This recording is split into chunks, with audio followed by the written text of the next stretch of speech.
Hey guys, subscribe for daily content. And if you're shopping for gear, make sure you check out the description for the newest items at some of the very best online retailers. There's also links for some of the items that I personally recommend. Thanks! What's going on YouTube? Metal Complex here, and welcome to this week's episode of The Knife Guys. So what are we talking about today? I'm going to be honest with you guys. Today's topic is going to be a little bit more serious. Some of you might be able to take away something really positive from this, and some of you might not. In that sense, it's very similar to other episodes of The Knife Guy, but I don't know if everybody knows this, but I feel like it's generally known that I don't really have a regular full-time job anymore. YouTube is not the only thing that I do for income, but I am no longer, let's say, working to meet a quota. It's been that way for a while. I obviously make money on YouTube, and I'm really happy, and I feel really fortunate that I am able to do that. It has created a sense of almost absolute freedom for me, and I feel like that is a very rare thing. A lot of us, and up until the channel started growing, I definitely was working at a job where I was like, this is a paycheck.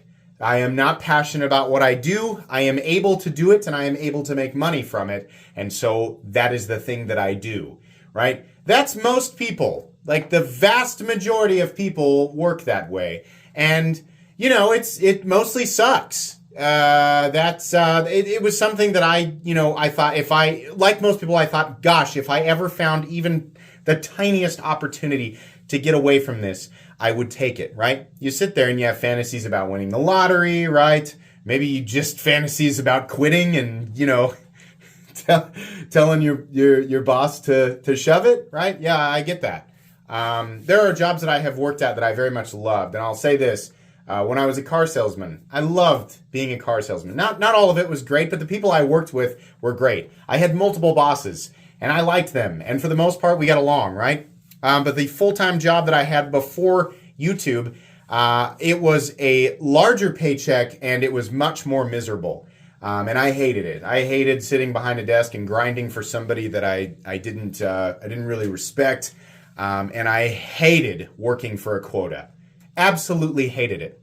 So by contrast, I no longer have a boss. I haven't had a boss for a few years now. And that, to me, in the simplest way, spelled out freedom.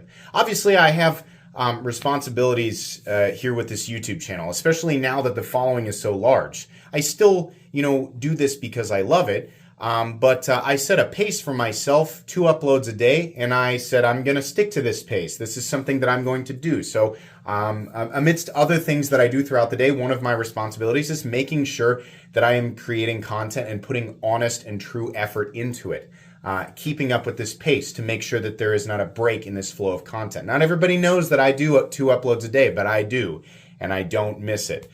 So in that sense, that's something that I am doing. I'm working, but because I'm enjoying it, it doesn't feel like work. There are knives that I look at and knives that I talk about and things that I enjoy less than other things. But, as a whole, comparing and contrasting and talking about knives in general and finding that next thing, it creates that stimulation that is enjoyable. And so I've considered myself free. In that sense, I've enjoyed a very specific and rare type of freedom, I think, and I don't want to take that for granted. I was talking with some other knife YouTubers, as I do. Most days, I chat with a bunch of people who create content on YouTube. Just found, that a lot of us have we don't agree on everything, but we have a lot in common. Mainly that we create content for audiences on YouTube. And somebody that I really enjoy talking with is Advanced Knife Bro. And when I say talking, it's mostly like, just like little tiny things that it's just the entire group is looking at and reading, right? I was talking about doing, YouTube instead of, a traditional 9 to 5 work for a boss, try to meet a quota type job. And I was talking about, there's a specific type of freedom that, just makes me not at all miss the traditional, job. And he said, he was joking. He said, yeah, 2 uploads a day and you're free, right? And I laughed, and then I thought, wait a minute. Am I? Or did I just leave one jail cell only to enter another?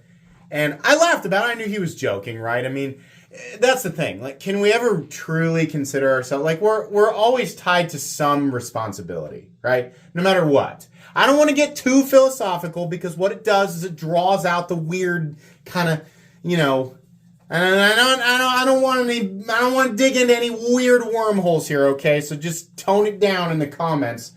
But generally, on the surface of this, it's kind of are you really free, right? And I know you're like, oh, he's going to tie this in. He's going to do like, he's going to make it like this kind of is the YouTube thing. Does he really have freedom? And on top of that, is he, confined and sort of held down by the obsession with material possession? That's another thing to add to that, right?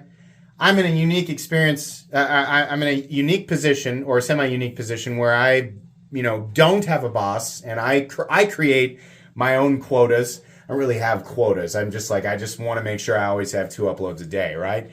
And I do have to talk with retailers and knife manufacturers, and of course, people in my viewing audience, to obtain knives for review, for content. As you guys know, most of this stuff does get sent back. The vast majority of my content comes from viewer-submitted knives. More so lately has been coming from retailers and stuff, but still, the vast majority of my content has come from viewer-submitted knives that then go back to them after I'm done. But I have to do that, right? So there's more that goes on. On top of that, it's not just creating a video and uploading it. Anybody who's ever created content seriously knows that there's metadata and there's scheduling, and you have to create the thumbnail, right? You can just upload a video and just throw it up on YouTube and title it, I just got a new knife that I got, here it is, with no like punctuation or capital. You can do that. But the algorithm doesn't really like that, right? So it's not, that's oftentimes people wonder, why isn't anybody watching? It's because you didn't do the other stuff, the stuff that is the work part of it, right? Got a lot of links in the description. There's a lot of work involved with it. But I do it because the main part of it is something that I enjoy, right? After he said this, I started to think about it, and I thought, well, I got away from my desk job. I got away from the whole quota and have somebody breathing down my neck. And I think what's worse, I'm going to vent a little bit. Even though I haven't done this, I haven't, worked that job. It's been over 3 years now. I still have like just pukey memories of, the person who's above your boss, right? They're always real friendly. Hey there. Hey, you working hard or hardly working? But seriously, you better meet your quota. Those people, yeah, man, they suck, right? They got nothing to do with the front line. I was the front line, digital advertising salesman, right? Front line. So I had a quota to meet, right? And the person who was on me and not the friendliest was my direct boss, right? But then the person who was sort of fake friendly was that person's boss, right? I hated that, right? Because we were, front lines, anybody who's in sales, if you've ever worked a job like this, you're kind of treated like an idiot. The only thing that matters is, are they meeting the quotas? Are we maximizing profits and things like that, right? And they do this kind of stupid good cop, bad cop thing. If you're in a position, I don't know, if you're watching this right now and you're somebody who is, a boss or a higher up, right? I'm just going to let you know, all those frontline people, they know exactly what's going on. The little secret meetings that you have with the person who's above you or above them, right? All of your frontline people know exactly what's going on all of the time. They're not idiots, right? And maybe you know that, right? But this just creates a really unhealthy work environment. And unfortunately, it is just the norm. It's just the way that it works. It's basically your frontline people are talking crap on you all the time. 100% of the time, right? They are talking crap on you. Even after you bring in like, oh, I brought in a pizza for bread. Great. They're still talking crap on you, right? And it's because of the sort of, talk down to you, or I'm too busy to look up from my computer, but we're still having a discussion kind of presentation that you're giving off, right? I'm giving you guys a window into my previous work life, which I can talk about because I no longer work for that company, right? I can say whatever I want.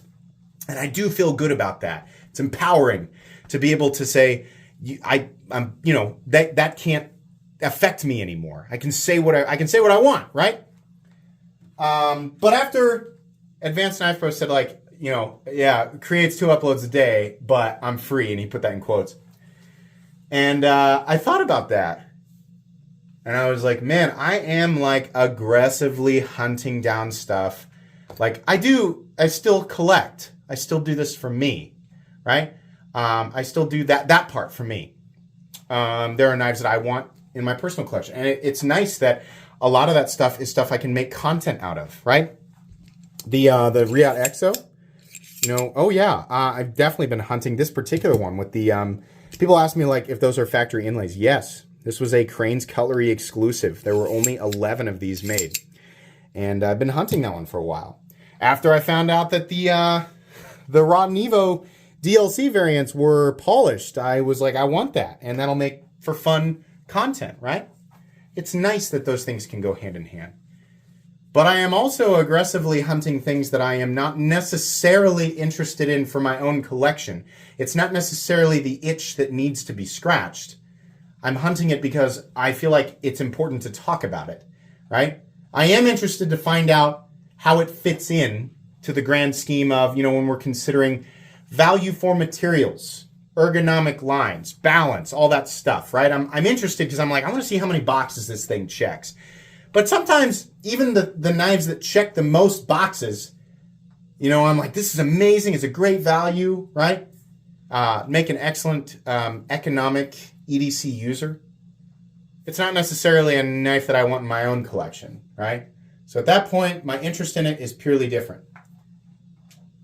Trying to sit down and think where the line is between stuff that I consider obligatory, the part of this desk that I am chained to, right? Where's the line between that and the part where I am free? The whole material possession, owning me thing, your possessions owning you, yeah, that's just the tip of the iceberg, right? Any of us who collect knives, we have all thought, how much of this is fun and how much of this is just me going, I gotta have it, right? We've been consumed, a lot of us, by just needing to get the next thing, right? This freaking stupid metal complex guy keeps making me feel like I gotta buy this thing. Dang it! But I still watch his content because I don't want to be out of the loop. Let me tell you, the guy on the other end of that, I got my own chains. I got my own, I got my own handcuffs, right? There are parts of this I realize that I absolutely am attached to. So that very, I'm going to be brutally honest with you. The sense of freedom at times that I've had over the last 3 years, especially in the beginning, was borderline euphoric. When I first sort of comprehended, holy crap, I don't have to work for a boss anymore. Yeah, for a fair bit of time, that was just had me on top of the world, right? And eventually, like all, just sort of fleeting, sensational thing, it sort of dissipates. You get diminishing returns from it. But for the most part, yeah, over the last 3 years, being a YouTube content creator and just having that and a couple of other things. Like I said, YouTube is not my only source of income, but I don't have a boss. But that, largely has kept me in a very good mood. And I had not really, I hadn't really dove into that until Advanced Knife Pro said that. So I sat and I thought about this. And I thought about the percentage of the time that I spend researching knives, out of obligation versus time that I spend researching knives for enjoyment, right? I was really thinking, I was like, am I? Is this fun? Is it for me, right? Do I, what is the pressure? Like, I was comparing the pressure that I feel, making sure that my schedule is intact, making sure that my uploads are, up to my own standards of quality, right? There's always going to be someone going, the quality that Metal Complex puts out is crap. I don't really, whatever. It's got to be up to my standards, right? It's my content. I want to make sure that it's up to my standards, right? And my standards are record it, have audio, make sure people can see it, and then tell the truth. Say what you really think, right? That's it. I don't really need it to be anything else than that. Right? I have to assume the other, 156,000 people who are subscribed to this channel feel somewhat the same way. But, I was thinking about that, and I was thinking about the pressure that I used to feel from my old job. When I worked as a car salesman, the thing that I loved about working there is that everybody was very upfront with you, and they looked you in the eyes when they talked to you. My bosses, my coworkers, right? If there was something that was bothering them, they told you. If they were if they're in a good mood, they showed it, right? And the people who were my bosses did not, they didn't throw that around like I'm superior to you, so you just have to shut up, and I don't owe you any specific type of social interaction, right? It wasn't like that at all. And there were great months, there were months that, and all of my coworkers experienced this, right? The other salesmen, we would have good months, and it was a big deal, right? Bosses would always be like, hey, awesome month, they'd high five you, doing great. And then there were bad months, right? But there was no set, at least where I worked, it wasn't like if you don't meet this quota, right? Where you got like 3 strikes and then you're gone. It was basically like, listen, the industry is kind of crazy up and down, and we get it. We're watching. We want to make sure that you are doing your best, that you are really putting in the effort. And if we feel like that's the case, right? Even if you don't sell where we think you should sell, it's okay. As long as we get the impression that you are really trying. You cannot control every potential buyer, which I felt was fair, right? And it made me want to work harder, and it made those good months feel that much better. At this other place that I worked at before I was, the majority of my income came from YouTube. It was basically like this. If you have a good month, that's basically what's expected of you. A good month is expected. We're not really going to celebrate it. I mean, we're going to be like, yeah, congrats, you get to keep your job, right? But if you have a bad month, don't have another one. And by the way, also, if you are anything but perfect in your quotas, then you're looked at essentially as a useless worker bee, a disposable worker bee, right? The sad reality is that after, talking with a lot of people over the years, because between these two jobs, it represented about, 9 or 10 years of work. The latter experience is basically the same with anybody who is working to meet a quota. That's how you're treated. If you can't do this, whatever the circumstances surrounding it are, we don't really care. We're going to find somebody who can. Oh, the market changed? You don't have the same assets that you used to? Which, by the way, was part of it. We actually were stripped of certain assets that we used to make sales. But once the company decided to sell off their digital end to another company, they kept some of the assets, the really valuable ones, for themselves. So we were left with the same quotas, but nowhere near as many tools. Imagine you're a contractor and you're like, listen, so I gotta build this house, but half my tools are gone. but it's still the exact same job, but I have to do it with half of the tools. That's exaggerating a little bit. It's like 70% of your tools would have been accurate. That's how it was. And they were basically like, look, if you can't do it, we're going to find somebody who can and who will. We do not care about the circumstances around it, right? That sucked. So thinking about this, right? He's drug us on for 19 minutes. This better be good. Here's how I view the pressure of being a content creator. It's completely and totally different. There are way more eyes on me now. This channel has 44 million views. That's never really bothered me. In fact, the channel gets over it for a while now. It's been getting over 100,000 views a day consistently. That's a lot of people. That doesn't really stress me out at all. It's weird. You'd think that it would. I'm criticized more now than I ever was every single day. Excuse me. The vast majority of the comments on this channel are positive, right? But let's say I get 1 million views in a day, right? No, let's say I get 1 million comments in a day, right? And all of them are nice except for 1,000 of them. But those 1,000 comments are really mean. I can guarantee you, no matter who you are, having 1,000 people say horrible things to you is going to stick with you, right? You're going to notice, what I'm saying is you're going to notice that more, right? So I am absolutely 100% criticized far more often than I ever was working at previous jobs, right? The reason I'm highlighting these past 2 jobs is because either of them could have been career paths. You could easily, right, be in digital marketing sales for the rest of your life. It pays decent. You could also be a car salesman for the rest of your life. It also pays decent, especially if you're a car salesman. You've been selling cars the last 3 years. I bet you're in a pretty decent spot, right? A lot of markup on vehicles. But I'm bringing up those 2 could have been very different career paths, and I didn't do either of them. I did this is what I'm doing right now. Do I envision myself doing YouTube for the rest of my life? Well, that would be really difficult, right?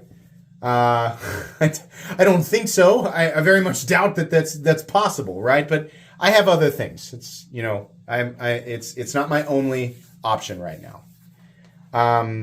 So I'm more criticized, right? There are way more people depending on me, way more. But the reason it doesn't feel like real pressure is because I feel in control, right? There are constantly people who tell me, I don't like that you did this like this, or I don't think the same way as you. I don't think, right.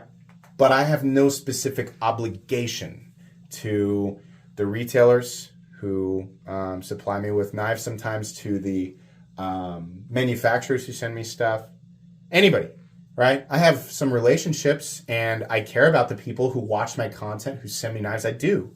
Absolutely. I wouldn't make the content if I didn't care, right? But the being in control part, right? That's the part. And on the note of when it comes to like the knives, right?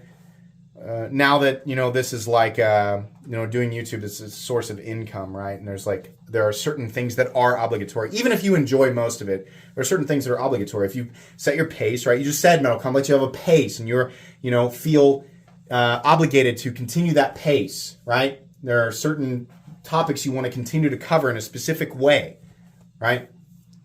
That's what you said. And those are obligations, even if you enjoy them, right?